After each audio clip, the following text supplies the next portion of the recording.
Hello, আসসালামু আলাইকুম। চলে আসলাম আরেকটা স্কিন কেয়ার ভিডিও নিয়ে এবং আজকে আপনাদের সাথে শেয়ার করব ডট অ্যান্ড কি সানস্ক্রিনের রিভিউ। আমার মতন আর কে কে আছেন যারা এত লেট করে ডট অ্যান্ড কি সানস্ক্রিনটা কিনেছেন? আমি তো জানি যে এটা এখন অনেক বেশি হাইপড একটা প্রোডাক্ট, সো সেটাই আজকে দেখবো যে হাইপড না ওভার হাইপড। তো প্রথমেই হচ্ছে আমি ফেসে হচ্ছে আমার ফেভারিট যে স্কিন কেয়ার মানে একটা এলিমেন্ট আমি ইউজ করি, সেটা হচ্ছে ময়শ্চারাইজার। আমার কাছে স্কিনোর এই ময়শ্চারাইজারটা এত বেশি পছন্দের। এই বাংলাদেশি প্রোডাক্টটা আমার স্কিনে এত ভালোভাবে স্যুট করে গেছে। ওদের একটা ডেইলি জেল ভ্যারিয়েন্ট আছে, বাট ওইটা আমার কাছে মনে হচ্ছে যে না, আমার অয়েলি স্কিন হওয়ার পরেও ওইটা আমাকে এত একটা ভালো ময়শ্চারাইজ করতে পারেনি।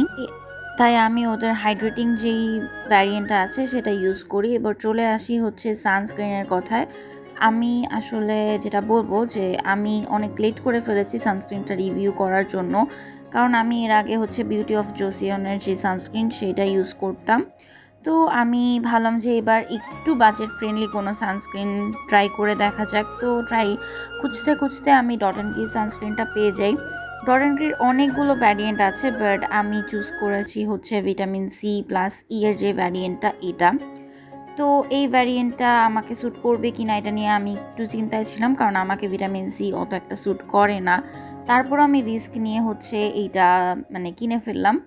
আপনারা জাস্ট দেখেন যে এটার টেক্সচারটা এত বেশি অয়েলি।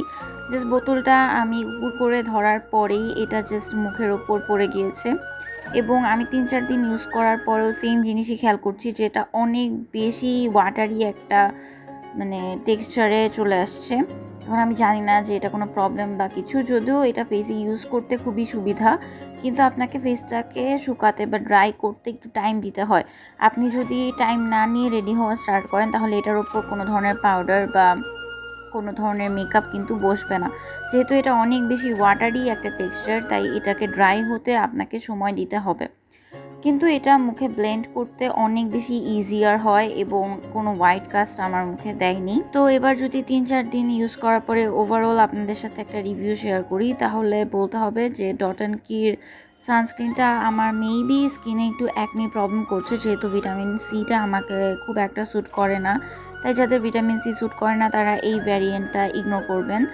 কিন্তু এটা টেক্সচারটা আমার কাছে খুবই ভালো লেগেছে, ওয়াটারি টেক্সচার, তাই ব্লেন্ড করতে অনেক বেশি সুবিধা হয় এবং হোয়াইট কাস্টও দেয় না। সো আমার মনে হয় এটা ওর্থ ইট ছিল।